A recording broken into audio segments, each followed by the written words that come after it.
This YouTube channel does not promote any violent, harmful, or illegal activities. All content provided by this channel is meant for an educational purpose only.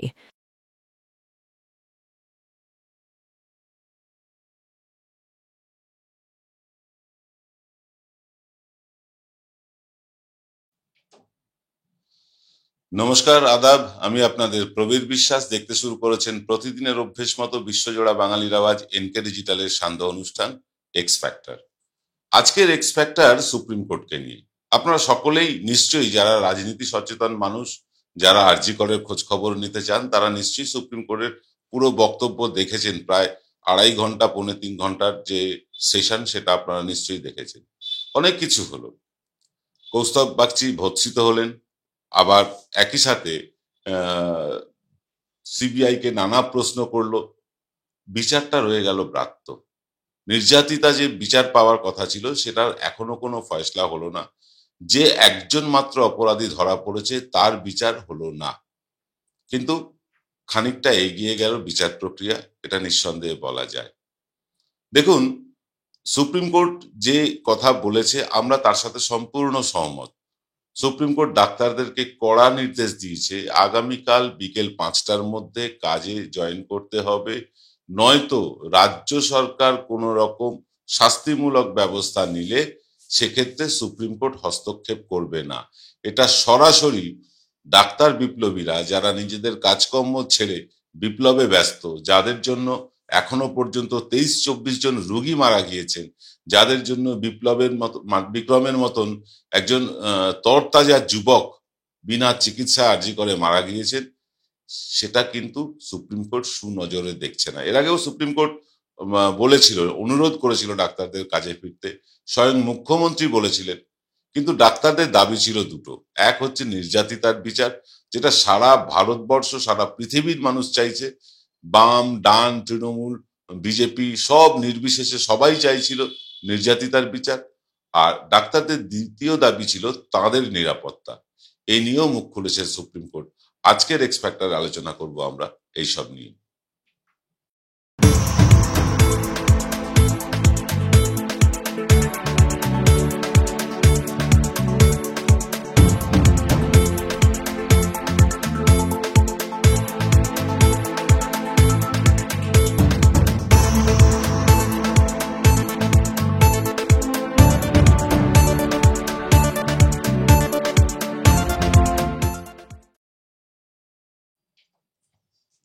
আমরা সবসময় যারা আন্দোলন করছেন নির্যাতিতার সুবিচার চেয়ে, সবার আন্দোলনের সপক্ষে ছিলাম।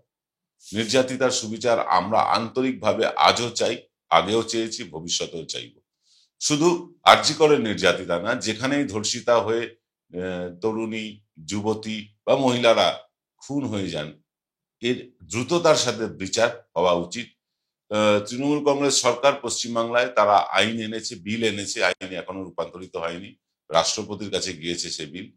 সেখানে তারা বলছেন যে এই খুনি ধর্ষকদের অত্যন্ত দ্রুততার সাথে শাস্তি দেবেন। রাজ্যপাল মহাশয় সই করেননি, কেন করেননি তিনিই জানেন। রাষ্ট্রপতির কাছে বিল গিয়েছে, সই হয়ে এলে এই বিল কার্যকর হবে। এর আগে আমরা কামদুনির ক্ষেত্রেও দেখেছি যে রাজ্য সরকার অত্যন্ত দ্রুততার সাথে ফাস্ট ট্র্যাক কোর্টে এই সুবিচার করেছিল, অপরাধীরা শাস্তি পেয়েছিল। কিন্তু এক্ষেত্রে অপরাধী একজন গ্রেফতার হয়েছে ঠিকই, কিন্তু বিচার এখনো শুরু হয়নি, অপরাধীর বিচার শুরু হয়নি।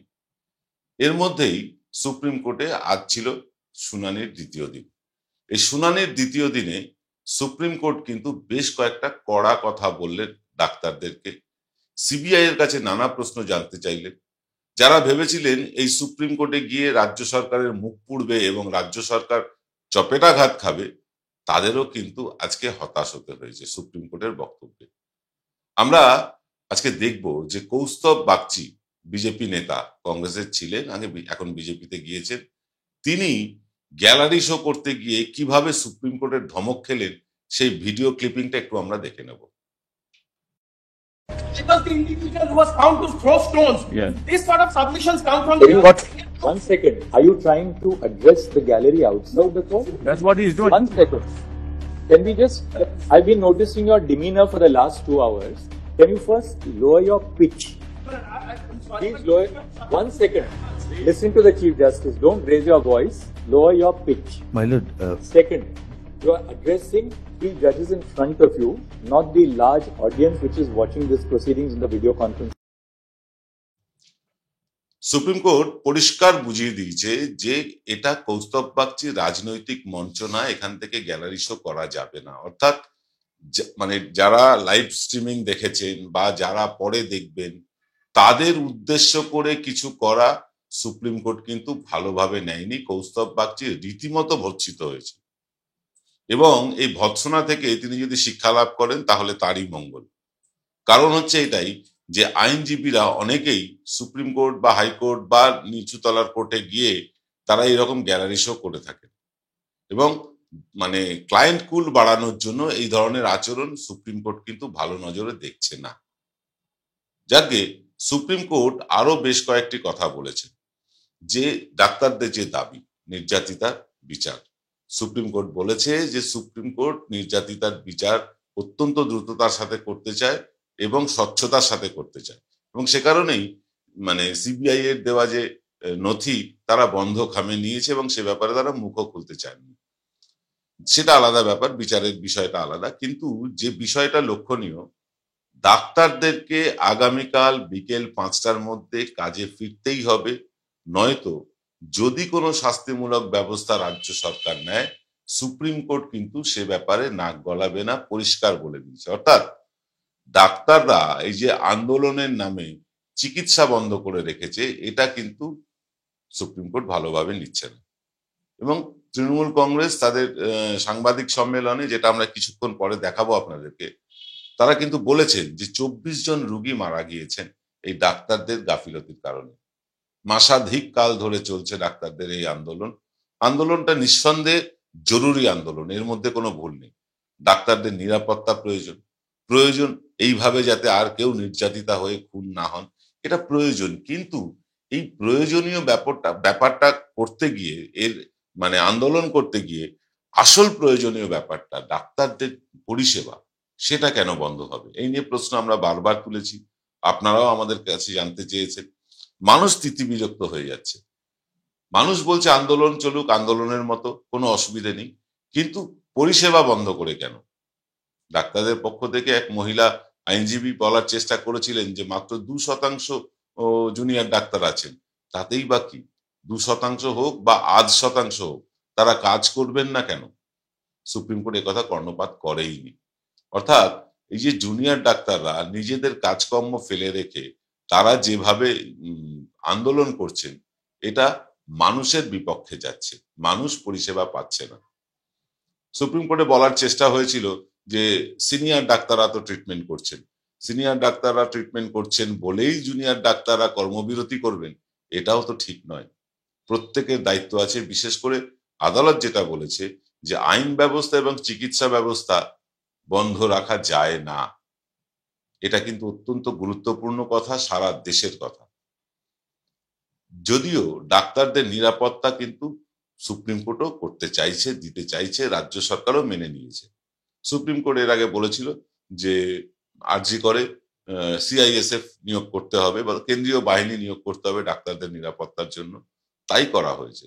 যখন সুপ্রিম কোর্টে বলা হয় যে ডাক্তারদের নিরাপত্তার কি হলো, তখন সুপ্রিম কোর্ট কিন্তু আরেকটি মোক্ষম জবাব দিয়েছে। জবাবটি কি?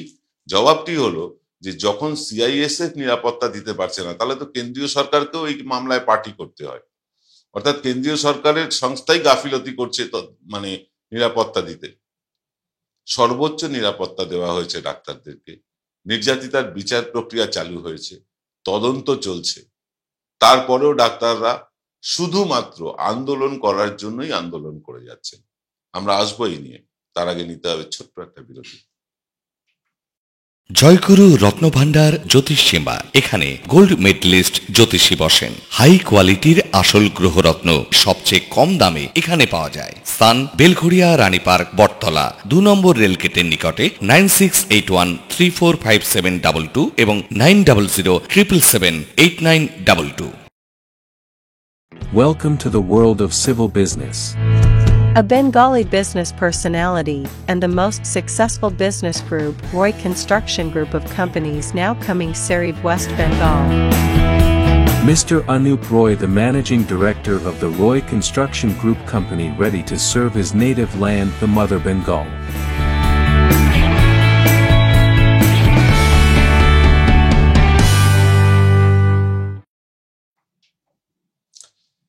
ফিরলাম বিরতির পর। আপনারা দেখছেন এনকে ডিজিটালের সান্ধ্য অনুষ্ঠান এক্স ফ্যাক্টর। দেখুন, আজকে সুপ্রিম কোর্ট যে কথাগুলো বলেছে প্রতিটি কথার সাথে আমরা সহমত। এই যে কোর্টে গিয়ে গ্যালারি শো করা বা ক্লায়েন্ট বাড়ানোর তাল খোঁজা, এটা যেমন নিন্দনীয়, তেমনি ডাক্তারদের কাজকর্ম ফেলে রেখে আন্দোলন করা এটাও ততটাই নিন্দনীয়। সুপ্রিম কোর্ট কিন্তু এই দুটো ব্যাপারে ইন্ডিকেশন দিয়েছে যে এটা তারা ভালোভাবে নিচ্ছেন না। সুপ্রিম কোর্টের ওপরে কথা বলার রাইট কারণ নেই, যদিও ডাক্তারেরা কিন্তু এই রায়ে বা এই নির্দেশে হতাশ, জুনিয়র ডাক্তাররা। আমরা দেখছিলাম সংবাদ প্রতিদিনের একটি ভিডিও, যে ভিডিও আমরা আপনাদের দেখাতে পারছি না কপিরাইটের কারণে, কিন্তু সেখানে ডাক্তাররা বলছেন যে এই নির্দেশ বা এই রায় তাদের কাছে হতাশাজনক লেগেছে। তাদের আন্দোলনকে দমিয়ে দেওয়ার চেষ্টা করা হচ্ছে বিভিন্ন মহল থেকে। সেখানে সুপ্রিম কোর্টের নাম না করলেও তারা কিন্তু সুপ্রিম কোর্টের দিকে ইঙ্গিত করেছে। এটা একেবারেই গর্হিত কাজ হচ্ছে, ডাক্তারদের অপরিপক্কতার প্রমাণ হচ্ছে। ডাক্তারদের পেছনে যারা সাপোর্ট দিচ্ছেন তারা নিশ্চয়ই ডাক্তারদেরকে বলে দেবেন এরপর প্রেসের সামনে বা মিডিয়ার সামনে কথা বলার সময় সুপ্রিম কোর্টের বিরুদ্ধে যায় এমন কথা যেন তারা না বলেন, বিপদে পড়বেন তারা। আমরা চাই না কোনো ডাক্তার বিপদে পড়ুক। এর মধ্যেই রাজ্য সরকার একটি ট্রান্সফার নোটিশ ইস্যু করেছিল, যদিও পরে নোটিশটি তুলে নেওয়া হয়। এইবার ডাক্তারদের ট্রান্সফারও করা হতে পারে যারা আন্দোলন চালিয়ে যাবেন তাদের। তবে যারা আন্দোলন কাল বিকেল 5টার মধ্যে প্রত্যাহার করবেন, রাজ্য সরকার তাদের বিরুদ্ধে কোনো রকম শাস্তিমূলক ব্যবস্থা নিতে পারবে না। এবং রাজ্য সরকার এই আন্দোলনের প্রতি সহানুভূতিশীল। তাদের প্রত্যেকটি সাংবাদিক সম্মেলনে মমতা বন্দ্যোপাধ্যায়ের কথায় এবং তাদের সেকেন্ড ইন কমান্ড অভিষেক বন্দ্যোপাধ্যায়ের কথায় কিন্তু পরিষ্কার যে তারা এই আন্দোলনের সাথে সহানুভূতিশীল। তারাও চান যে আর কেউ যেন এভাবে নির্যাতিতা না হয়। তারাও চান ডাক্তারদের নিরাপত্তা বজায় থাকুক। কারণ সারা দেশে, সত্যি কথা বলতে কি, সারা দেশে, এটা পশ্চিমবাংলার সমস্যা না, সারা দেশে ডাক্তারি ক্ষেত্রে পান থেকে চুন খসলেই সাধারণ মানুষ ডাক্তারদের উপর চড়াও হন। এবং চড়াও শুধু হন না, তাদের মারধর, অনেক ক্ষেত্রে কিন্তু হতাহতের খবরও পাওয়া যায়, যেটা নিঃসন্দেহে দুর্ভাগ্যজনক। ডাক্তাররা মানুষের কাছে ভগবান রূপী হয়ে আসেন এবং সেই ডাক্তারদের উপর চড়াও হওয়া, তাদের নির্যাতন করা মোটেও কাম্য না। আবার ডাক্তারদেরও এটা ভাবা উচিত যে তাদেরকে সাধারণ মানুষ অত্যন্ত সম্মানের চোখে দেখেন, সম্ভ্রমের চোখে দেখেন। ডাক্তারদেরও কিন্তু পরিষেবা চালিয়ে যা কিছু করার করতে হবে। অর্থাৎ ডাক্তারি মতন পরিষেবাকে বন্ধ রেখে আন্দোলন করাটা সাধারণ মানুষও ভালোভাবে নেয়নি এবং সুপ্রিম কোর্টও স্বাভাবিকভাবে ভালোভাবে নেয়নি। তাই নির্দেশ, কড়া নির্দেশ, আবার আগামীকাল বিকেল 5টার মধ্যে কাজে ফিরতেই হবে। তাহলে বিপ্লবের কি হবে? বিপ্লবের কি হবে সে নিয়ে কিন্তু প্রশ্নচিহ্ন উঠে গিয়েছে। এইবার রাজনৈতিক দলগুলো যারা পেছন থেকে ডাক্তারদের, জুনিয়র ডাক্তারদের বিভিন্ন রকম সাপোর্ট দিচ্ছিল, তারা কিন্তু আর এভাবে সামনাসামনি এসে আর সাপোর্টটা দিতে পারবে না। কারণ সুপ্রিম কোর্টের নির্দেশ, আগে কাজ করতে হবে, তারপর আন্দোলন। তাই আন্দোলনটাকে চালিয়ে যাওয়া এবং কাজ বন্ধ রাখা এটা আর চলবে না। তাতে যে কোনো রাজনৈতিক দলেরই ধুয়ো দেওয়া থাকুক না কেন, এটা পরিষ্কার। আমরা ডাক্তারদের কাছে আরো একবার করজোড়ে একদম আবেদন করছি যে আপনারা প্লিজ ফিরুন কাজে, পরিষেবা দিন মানুষকে, তারপর আপনারা আন্দোলন করুন। আপনাদের আন্দোলন একেবারে জাস্টিফাইড, একেবারে যুক্তিসঙ্গত। আপনাদের আন্দোলনের সাথে আমরা সকলে আছি, সারা ভারতের মানুষ আছে। ডাক্তারদের ওপর যে নির্যাতন হয়, সেই নির্যাতন বন্ধে সরকারকে আরো কড়া হতেই হবে। সমস্ত সরকারকে, শুধু রাজ্য সরকার, কেন্দ্রীয় সরকার বলে না, প্রত্যেকটি রাজ্য সরকারকে কিন্তু ডাক্তারদের নিরাপত্তা নিশ্চিদ্র করতে হবে। এটা সময়ের ডাক, সময়ের দাবি। সব রাজ্য সরকারকে এবং কেন্দ্রীয় সরকারকে এ দাবি মানতেই হবে। পশ্চিমবঙ্গ সরকার যে বিল এনেছে, সেই বিল এবং যেভাবে সিআইএসএফ নিয়োগ হয়েছে আরজিকর হাসপাতালে, দুটোই অত্যন্ত সমর্থনযোগ্য, দু হাত তুলে সমর্থন করার যোগ্য। জানি না এখানেও অনেকে রাজনীতি খুঁজবেন কিনা। মাঝখান থেকে কিছু মিডিয়া তাদের ফুটেজ পাওয়ার জন্য, তাদের টিআরপি বাড়ানোর জন্য নানা রকম নানা গালগপ্প ছড়িয়েছে। সুপ্রিম কোর্টে এই সোশ্যাল মিডিয়া নির্ভর যে আন্দোলন বা সোশ্যাল মিডিয়াকে হাতিয়ার করে বিভিন্ন ফেক নিউজ ছড়ানো ইত্যাদির ক্ষেত্রে সোশ্যাল মিডিয়ার ব্যাপারেও কিন্তু সুপ্রিম কোর্ট কড়া বার্তা দিয়েছে যে এইভাবে করা যায় না, যাবে না। আমরা অনুষ্ঠান একেবারে শেষ পর্যায়ে চলে এসেছি, তবে অনুষ্ঠানের শেষে তৃণমূল কংগ্রেসের সদর দফতরে তারা একটি সাংবাদিক সম্মেলন করেন এই সুপ্রিম কোর্টের রায়ের ভিত্তিতে। ব্রাত্য বসু তৃণমূল কংগ্রেস নেতা এবং রাজ্যের মন্ত্রী এবং পার্থ ভৌমিক সাংসদ, তারা দুজন এই সাংবাদিক সম্মেলন করেছিলেন। সাংবাদিক সম্মেলনে তৃণমূলের পক্ষ থেকে এই রায় প্রসঙ্গে কি বলা হয়েছে আসুন সেটা একবার শুনে নেব। আপনারা পুরোটাই আজকে শুনেছেন এবং আপনারা জানেন আজকে সেই বহু প্রতীক্ষিত সুপ্রিম কোর্ট উচ্চ ন্যায়ালয় আজকে তার শুনানি শুরু হয়েছে। আমি প্রথমেই মাননীয় প্রধান বিচারপতি শ্রী যশবন্ত চন্দ্রচূড়, মহামান্য প্রধান বিচারপতি সুপ্রিম কোর্ট, তাকে আমি বিশেষভাবে ধন্যবাদ জানাবো। কেননা তিনি একটা খুব গুরুত্বপূর্ণ কথা বলেছেন। তিনি বলেছেন প্রতিবাদ কখনোই দায়িত্বকে অবহেলা করে হয় না। অর্থাৎ যে কথাটা উনি বলেছেন সেটার মানে হচ্ছে যে প্রতিবাদ নিশ্চয়ই সঙ্গত, প্রতিবাদ নিশ্চয়ই হতে পারে, কিন্তু তা কখনো আপনার যে মূল পরিচয়, আপনার যে মূল পেশা, তার সঙ্গে জড়িয়ে থাকা যে দায়বোধ, তাকে অগ্রাহ্য করে বা তাকে বাইপাস করে প্রতিবাদ কখনো সম্পূর্ণ হতে পারে না। একথা স্বয়ং দেশের প্রধান বিচারপতি আজকে একথা বলেছেন। তিনি বাংলার সাধারণ মানুষের যে চিকিৎসা পরিষেবা না পাওয়ার যে কষ্ট, যেটা আমি আরও একটু পরে আর একটু বিশদে বলতে পারবো, সেটা মাথায় রেখেই প্রধান বিচারপতি বলেছেন যে আগামীকাল বিকেল 5টার মধ্যে তিনি যারা জুনিয়র ডাক্তার আছেন, যাদের আন্দোলনের প্রতি আমরা সহানুভূতিশীল, আমার দলের মাননীয় সুপ্রিমো শ্রীমতী মমতা বন্দ্যোপাধ্যায়, আমাদের দলের সাধারণ সম্পাদক শ্রী অভিষেক বন্দ্যোপাধ্যায় বরাবর সেই আন্দোলনকে নৈতিকভাবে সমর্থন জানিয়েছেন এবং তার সঙ্গে যে কথাটা আজকে প্রধান বিচারপতি বলেছেন সেইটা মনে করিয়ে দিয়ে আমরা আরেকবার বলছি যে কথা উনি বলেছেন। আমরা আরেকবার অনুরোধ করছি তাদের, যদি তাঁরা এই প্রধান বিচারপতির কথার পর উনি যদি অনুগ্রহ করে তাঁরা তাদের কাজে ফেরেন। কেননা 1 মাস ধরে এই আন্দোলন চলছে, বা আন্দোলন বা কর্মসূচি যাই বলুন না কেন, ধর্মঘট। এখন অবধি 23 জন মানুষ, সাধারণ মানুষ পরিষেবা না পেয়ে প্রাণ হারিয়েছিলেন। আজকে একটু আগে জানতে পারলাম আমার এলাকায়, অর্থাৎ আমার বিধানসভা এলাকায় দমদমে, সেখানে আরেকজন মানুষ, তার বাড়ির লোকেরাই বলছেন, আমি গণমাধ্যমে দেখলাম একটু আগে, যে চিকিৎসা পরিষেবা না পাওয়ার জন্যে তিনি ডেঙ্গিতে তিনি মারা গেছেন। অর্থাৎ এখন অবধি মোট 24 জন মারা গেছেন। আশা করি আপনারা সব প্রশ্নের উত্তর পেয়েছেন। সুপ্রিম কোর্টে কি হলো সবটাই আমরা প্রায় জানাতে পারলাম। আমরা তৃণমূল কংগ্রেসের বক্তব্য শুনলাম, অন্যান্যদের বক্তব্য এখনো আসেনি, এই মুহূর্ত পর্যন্ত আসেনি, তাই দেখাতে পারলাম না। কিন্তু একটা জিনিস পরিষ্কার হলো যে হয়তো সম্ভবত আগামীকাল 5টার মধ্যে ডাক্তাররা কাজে জয়েন করবেন, তাদের সুবুদ্ধির উদয় হবে। বিপ্লব চলুক বিপ্লবের মতো, মানে আন্দোলন চলুক আন্দোলনের মতো, চিকিৎসাটাও চিকিৎসার মতো করেই চলুক, এটা আমরা আশা করব। আগামীকাল সকালবেলা কিছু অমেরুদণ্ডী মিডিয়া নিয়ে আমরা কথা বলবো। যে মিডিয়া তার মেরুদণ্ড মানে রাজনৈতিক দলের কাছে বা টিআরপির কাছে বিক্রি করে দিয়েছে, তাদের কথা বলবো এবার সরাসরি, একেবারে নাম ধরে।